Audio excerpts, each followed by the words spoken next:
চকলেটটা আছে ওটা আমি খাই। তোর সাহস তো কম না, যা ভাগ এখান থেকে। আমার চকলেট খেতে আসছে। কেন রে, খাই না। নিজের খাবার তো কোনোদিনও আমাকে দিস না, আর সবসময় শুধু আমার খাবারের দিকেই নজর। দিবি না তো? দিব না আমি, যা। ঠিক আছে, দিতে হবে না। তুই যে কালকে রাহুলের সাথে ঘুরতে গেছিলি না, ওটা আমি এখন মাকে বলে দেবো। আরে বুনু, শুধু চকলেট খেলে কি পেট ভরে? সঙ্গে এই কুরকুরেটাও খা, নে।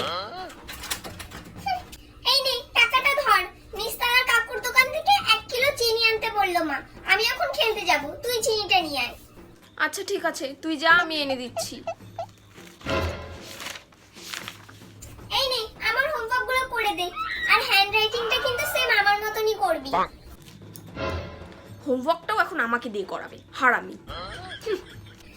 আই দিদি ভাই, তুই যে কালকে নতুন জামাটা মার্কেট থেকে কিনে নিয়ে আসলি না, এটা আমি পরে প্লেয়ার বার্থডেতে যাই। চুপচাপ আমার জামাটা রাখ বলছি। আমার নতুন জামাটা পুরো নষ্ট করতে চায়। ঠিক আছে, দিবি না তো? তাহলে আমি এক্ষুনি মাকে সব বলে দেবো। অনেকক্ষণ ধরে দেখছি, বলবি তো? যা বল। মা,